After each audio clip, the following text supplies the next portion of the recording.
durante los primeros 12 días de mi matrimonio, yo caminaba por la vida como si estuviera envuelta en una burbuja de luz. Estaba convencida, con esa inocencia ingenua que uno cree haber abandonado en la adolescencia, de que por fin había entrado al capítulo más bonito de mi historia. A mis 34 años había conseguido algo que para mí era un pequeño milagro. Una rutina tranquila alrededor de mi florería en el centro de Portland. Ese lugar, perfumado a nardos frescos y tierra mojada, era mi refugio, un pedazo de paz en medio del ruido y el desorden de la ciudad. Y casarme con Evan Sterling, bueno, eso lo completaba todo. Él era esa pieza final del rompecabezas que sentía que la vida me debía desde hacía años. Un hombre amable, atento, cariñoso. O por lo menos, eso creía yo. Aquella noche, Evan me había sorprendido con una cena en un restaurante elegante con vista al río. Era un sitio de esos que uno solo ve en revistas, donde la gente importante de la ciudad cenaba bajo una luz tenue que hacía que todo pareciera parte de una película. Había un suave resplandor dorado, un trío de jazz tocando en la esquina, y ese olor rico a mantequilla derretida y especias que hacía que el cuerpo se relajara sin que uno se diera cuenta. Yo lo miraba con una sonrisa que no podía controlar. Me sentía la mujer más afortunada del planeta y lo pensaba sin vergüenza. Evan sostenía mi mano, decía cosas dulces y yo simplemente me dejaba querer. A mitad de la cena, él recibió una llamada. Trabajo urgente, dijo con una sonrisa ensayada, de esas que uno no sabe por qué se sienten un poquito frías cuando las recuerda después. Me dio un beso rápido en la mejilla y se fue hacia el vestíbulo. Yo lo vi alejarse con ese orgullo tonto que tienen las mujeres enamoradas, sin sospechar que ese beso sería lo último cariñoso que recibiría de él, porque todo, absolutamente todo, cambió en cuestión de segundos. Sentí una silla moverse justo a mi lado. Al principio pensé que era un mesero, pero cuando volteé me encontré con Irene Porter. La conocía muy bien, era clienta frecuente de mi florería, siempre tan dulce, tan amable, tan elegante con su cabello plateado y su forma tranquila de hablar. Pero esa noche no era ella. Su piel estaba pálida, su cuerpo temblaba como si tuviera frío y sus ojos, nunca olvidaré esos ojos, estaban llenos de un pánico tan tan real, que me heló la sangre. Sin saludarme siquiera, puso un fajo de billetes sobre el mantel. Lo deslizó hacia mí como si estuviera entregando una bomba, y luego, con la voz quebrada, casi suplicando, me dijo: «Toma esta lana y vete ahora mismo, no lo esperes. ¡Corre, mija, corre!». Yo me quedé congelada. Tenía el tenedor a medio camino y no podía moverme. Irene no estaba loca. Ese miedo que tenía no era imaginario. Era el tipo de miedo que solo aparece cuando la vida te está gritando que algo terrible está por pasar. Quise preguntarle qué ocurría, pero ella ya se estaba levantando. Ni siquiera me miró cuando salió casi corriendo del restaurante, y en cuanto las puertas se cerraron detrás de ella, sentí que algo dentro de mí se desplomaba. Entonces entraron ellos. 2 hombres altos, vestidos con trajes oscuros, con caras de piedra y cuerpos de gorila. Su presencia no tenía sentido allí. No venían a cenar. Venían a buscar algo o a alguien. Y cuando sus ojos fríos empezaron a recorrer el salón y se detuvieron justo en mí, entendí que Irene no estaba exagerando. El aire me faltó. El corazón me iba tan rápido que parecía que me iba a desmayar. Me levanté como pude, tratando de no parecer desesperada, aunque lo estaba. Caminé hacia el baño de mujeres sin voltear demasiado, pero lo sentía detrás de mí, como si su sombra me respirara en la nuca. Entré, cerré la puerta, eché el seguro y me recargué contra el lavabo intentando no perder el control. Saqué el celular con las manos temblorosas y pedí un taxi por aplicación. La pantalla decía: «Llega en 3 minutos». 3 minutos, pero para mí eran una eternidad. Busqué una ventana para escapar, pero la única que había tenía barrotes gruesos. Los empujé hasta rasgarme las manos, pero no se movieron. Tragué saliva cuando escuché un golpecito afuera. El gerente. «Señora, por favor, quédese adentro, todo está bien». Mentía. Su voz temblaba, y entonces escuché la voz de Evan, mi esposo. «Cariño, estás asustando a la gente, abre la puerta». Pero esa no era su voz. Había algo metálico, oscuro, escondido debajo. Algo que me hizo sentir que no conocía al hombre con el que me había casado. Cuando la chapa comenzó a moverse desde afuera, mi cuerpo reaccionó antes que mi mente. Agarré mi bolsa, pesada por pura suerte, y le di un golpe al vidrio de la alarma contra incendios. Nada. Lo intenté de nuevo. El vidrio tronó. Y entonces la alarma empezó a gritar con una fuerza que hizo vibrar todo el edificio. El caos fue inmediato. Gritos, sillas cayéndose, meseros corriendo de un lado a otro, humo saliendo de la cocina, y yo, aprovechando cada segundo, me escabullí entre la gente antes de que Evan o los otros tipos pudieran alcanzarme. Pasé por debajo del brazo del gerente, choqué con varias personas y por fin salí al aire frío de la calle. Mi taxi estaba justo ahí, con las luces intermitentes. Me subí de golpe y cerré la puerta con tanta fuerza que casi me rompo un dedo. «Váyase, por favor, ya, arranque».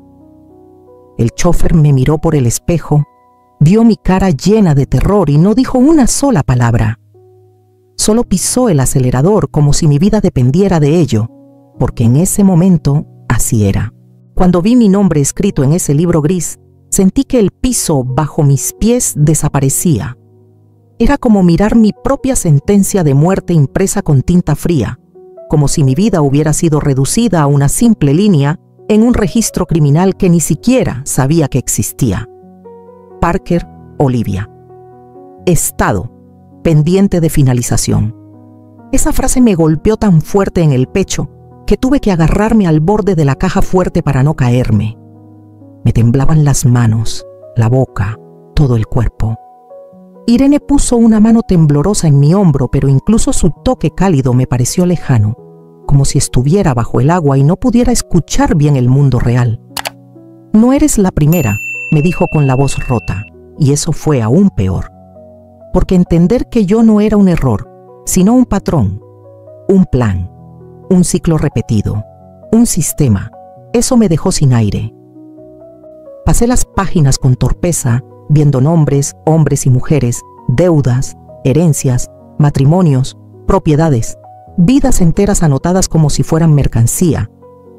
Allí estaba todo, las fechas, las firmas, los montos que Evan había transferido, los lugares donde las víctimas fueron resueltas y luego, en letras pequeñas, las iniciales de Claudia validando cada operación. Cada página era una historia rota, cada línea una traición calculada. Cuando regresé a la que tenía mi nombre, no pude evitar imaginar a Evan llenándola. ¿En qué momento lo hizo? Mientras yo dormía abrazada a él creyendo que era el hombre perfecto, mientras me prometía que siempre me cuidaría, mientras me veía sonreír inocente como una tonta sin saber que él ya estaba escribiendo mi final. En ese momento escuchamos un ruido lejano, un golpe seco en algún punto del pasillo, como si alguien hubiera dejado caer algo pesado. Irene y yo nos quedamos congeladas, con la respiración suspendida en el aire.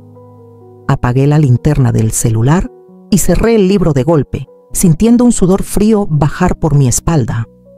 El edificio se había sentido vacío, muerto, silencioso. Pero ese ruido no había sido casual, no a esas horas. ¿Crees que? Murmuré. Irene asintió apenas. No estamos solas. El corazón me latía tan rápido que podía escucharlo retumbando en mis oídos. Guardé el libro bajo mi chaqueta y señalé con la cabeza hacia la puerta. Teníamos que salir ya. Irene asintió otra vez, y juntas abrimos la puerta de la oficina lo más lento posible, como si cada centímetro pudiera disparar una alarma invisible. El pasillo estaba a oscuras. iluminado solo por las lámparas de emergencia que tintineaban de forma intermitente, creando sombras largas y distorsionadas que se movían con cada parpadeo de luz. Avanzamos en silencio, caminando de puntitas, tratando de no hacer ruido. Parecíamos dos fugitivas en un laberinto, guiadas solo por el instinto y el miedo. Cuando llegamos al ascensor, Irene negó con la cabeza. Muy ruidoso, susurró. Tomamos las escaleras, 1 piso, 2 pisos, 3. Cada peldaño crujía como si gritara nuestro paso. Cuando íbamos por la mitad del 4.º piso, escuché el sonido que más temía, pasos. Pasos firmes, lentos, constantes, y venían desde arriba bajando. Irene me apretó el brazo. Yo apreté el libro contra mi pecho. Sentí que me iba a morir ahí mismo, en esas escaleras frías, sin que nadie supiera jamás lo que descubrimos. Los pasos se hicieron más cercanos, más pesados. Tuve que pensar rápido. Miré a mi alrededor y vi una puerta sin letrero, una de esas puertas que dan a cuartos eléctricos o cuartos de mantenimiento. Probé la manija. Estaba abierta. La jalé y metí a Irene casi a empujones. Cerré la puerta justo cuando los pasos llegaron al descanso del piso superior. Nos quedamos pegadas detrás de la puerta, conteniendo la respiración, escuchando cómo la presencia que venía bajando se detenía exactamente fuera del cuarto donde nos escondíamos. No sé cómo describir ese momento. Era como si el tiempo se hubiera congelado. Pude sentir cómo los latidos en mi pecho eran tan fuertes que temía que se escucharan afuera. Una sombra se proyectó bajo la puerta. Se quedó ahí, inmóvil, como si supiera, como si oliera nuestro miedo. Irene me tomó la mano con fuerza, apretándola como si fuera lo único que la mantenía de pie. Yo cerré los ojos, deseando desesperadamente volver a estar en mi florería, entre mis plantas, mis colores, mis fragancias. Pero esa vida ya se había acabado. Después de un silencio eterno, la sombra se movió. Los pasos siguieron bajando, lento, como arrastrándose a propósito para torturarnos. Cuando el último eco desapareció, Irene soltó un suspiro que casi sonó como un llanto contenido. «Tenemos que salir por atrás», dije en voz baja, aunque mi voz ya no era la misma. Sonaba rota, cansada, pero también determinada, porque ahora que tenía ese libro, sabía que ya no podía ser una víctima más. Tenía la única prueba para destruirlos. Salimos del cuarto y bajamos corriendo los últimos pisos, casi cayéndonos por las escaleras. Cuando llegamos al estacionamiento subterráneo, el aire húmedo y frío me golpeó en la cara. Estábamos a punto de salir por la puerta lateral cuando escuchamos otro ruido, un clic, como un seguro de arma moviéndose.